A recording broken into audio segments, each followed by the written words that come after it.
We've talked about this game before. Jakumo is cool, the enemies are cool, the bosses are very cool.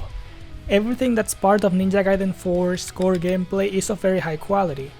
But, as usual, there's a lot of other things outside of this core gameplay. The most important one being Ryu Hayabusa, aka the main protagonist of the Ninja Gaiden franchise.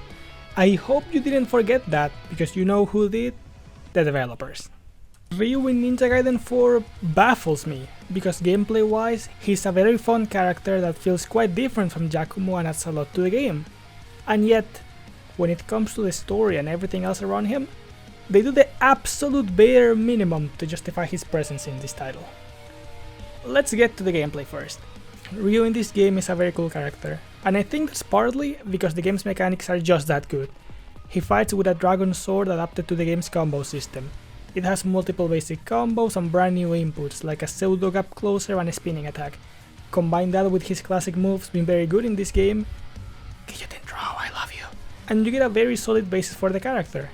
On top of that, he has classic things like the shurikens and the ninpo, which dare I say is at its best in this game. In the first two titles, you can only get ninpo from rare essence, which isn't very common, so your ninpo uses are quite limited. The third game replaces it with a bar that you fill by fighting, but it takes quite a while to complete, so it's better to keep it as a last resource, especially because it heals you in this game.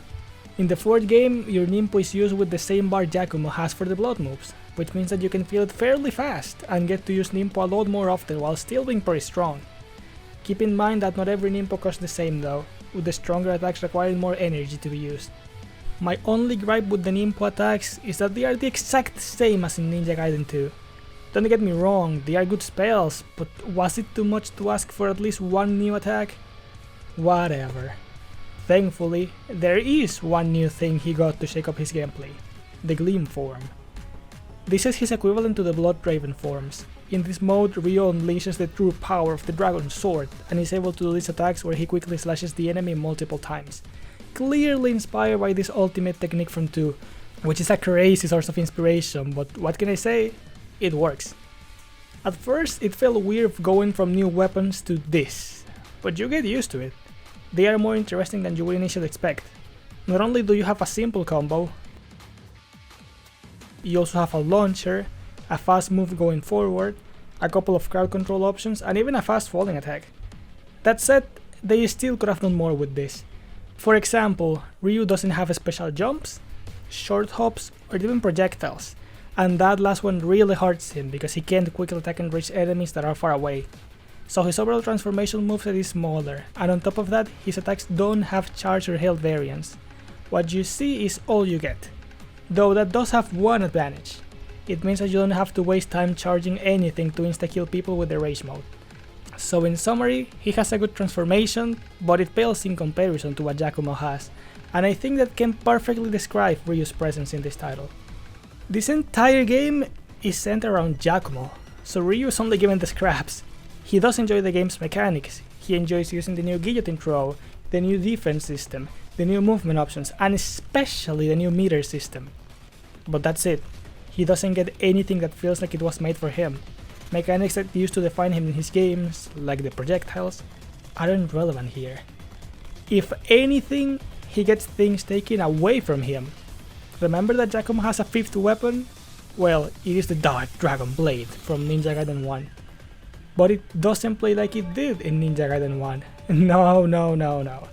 It plays exactly the same as Ryu's Dragon Sword, with the transformation and everything. You can't make this up. Why did they have to take the only weapon Ryu has, the main thing that makes him unique, and give it to the guy that already has 8 weapons? It's literally this. Is making another weapon on top of everything a lot of extra work? Yeah, but they're the ones that decided Jakumo needed an extra weapon to begin with. They already had a Ninja Gaiden 1 moveset to take inspiration from, and if they didn't want to do that, they could have made it so the Dark Dragon Blade is reserved for a super attack or something. That way they can say he has the weapon story-wise without having to make Ryu look even worse. Because I'm all for new weapons, but not at the expense of a character that barely has anything to begin with. Now the only thing that makes him unique are the ninpo techniques. Is there any way things get worse for him? Oh boy. You know how many levels this game has? 19 without the prologue and the epilogue. You know in how many of those Ryu is playable? 5. 5 miserable levels. From those 5 levels, one is a tutorial boss fight with 0 stakes, another one is only a single enemy encounter and then a boss fight, and all 5 levels are recycled locations that you also visit as Jakomo. The only thing that Ryu doesn't copy is this boss fight against a random demon that has no story and no personality. Fight that, by the way, is the very last fight he has as a playable character. So essentially, this is his goodbye in this game. This. How did they manage to handle their old protagonist worse than DMC4 Dante? Because at least he got new weapons, improved mechanics for him specifically, and is a relevant player in the present story.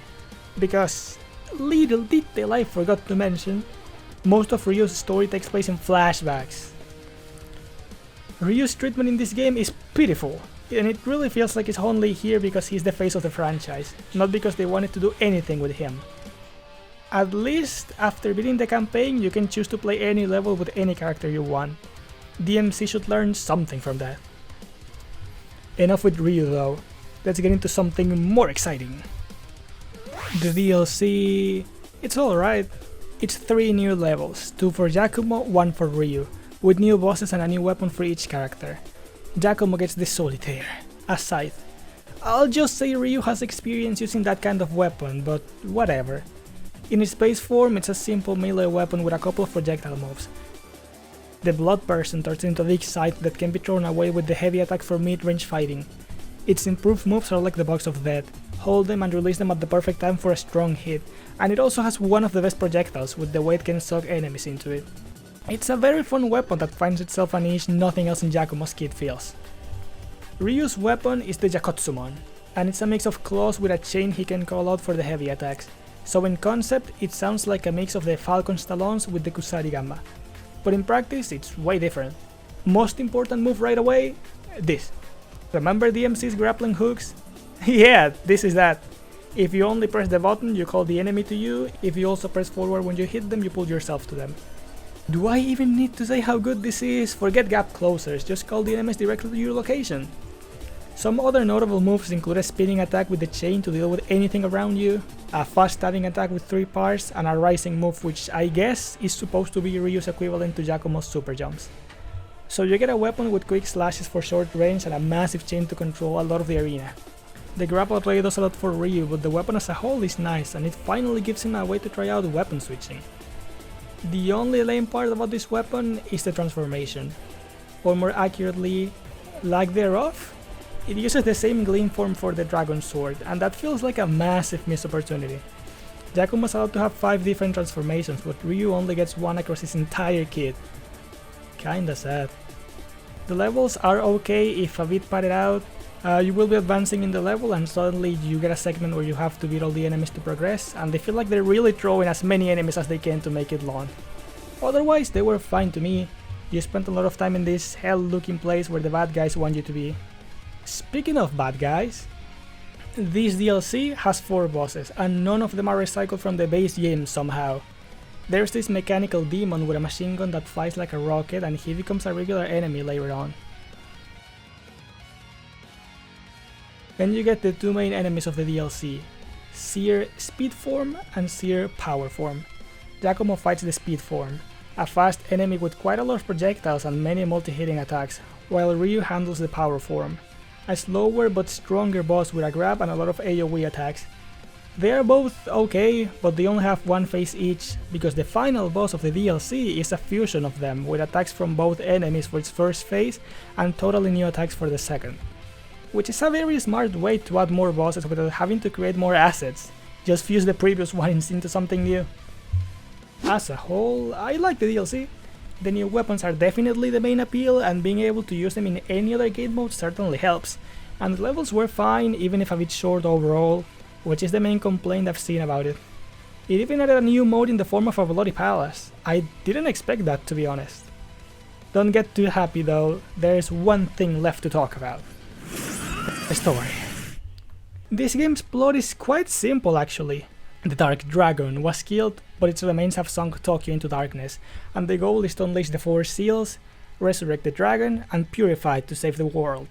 It's up to the characters to make this story interesting, which they kind of don't do. Jakumo is the super serious guy of few words that's always focused on his mission, and isn't that just Ryu again? They are from different clans and everything, but they feel very similar a lot of the time. Except that Jakumo's a bit more of an asshole sometimes. Fuck off. He initially wants to kill the Dark Dragon Priest until he meets her and she convinces him, quite easily actually, that they can purify it so it never comes back.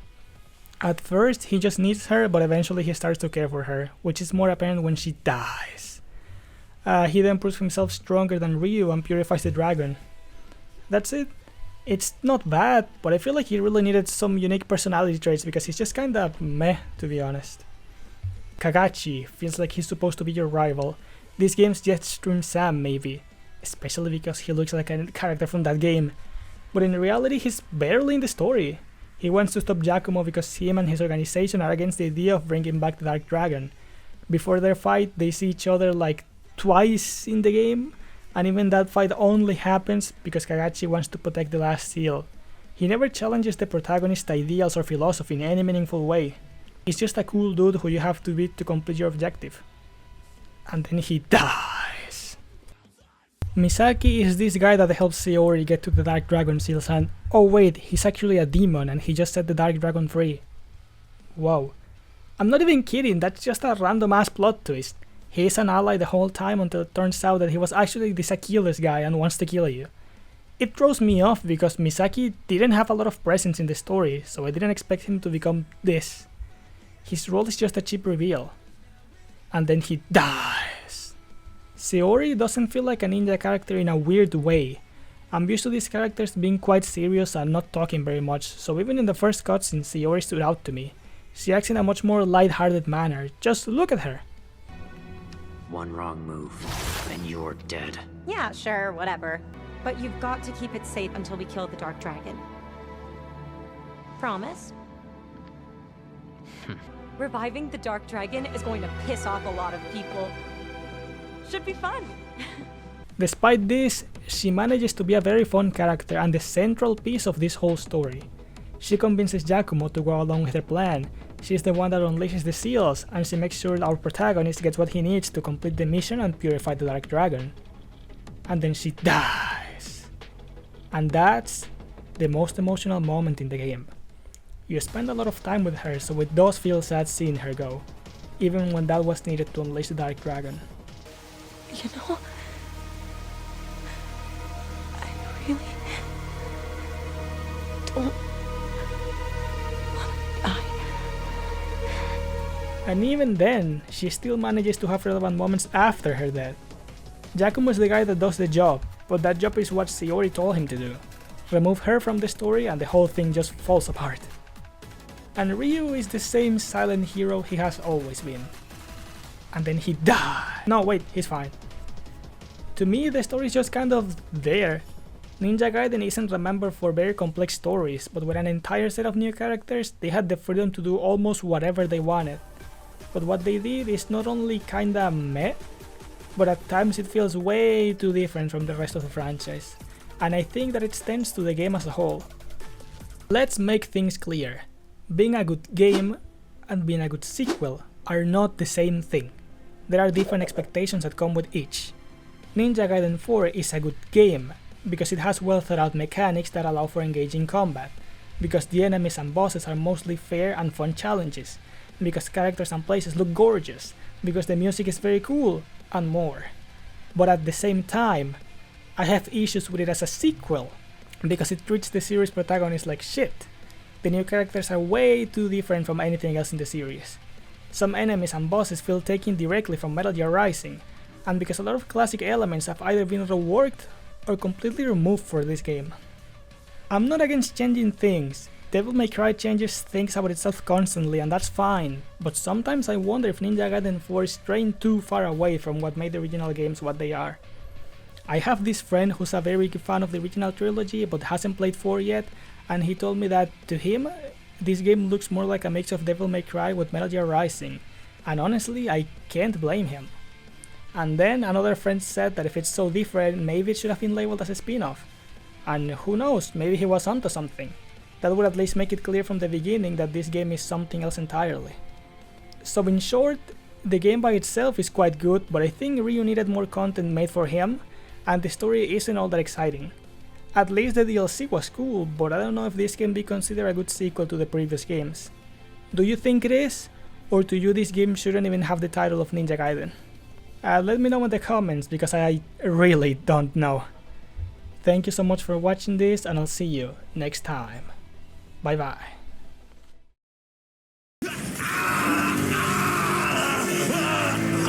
Something's attacking me!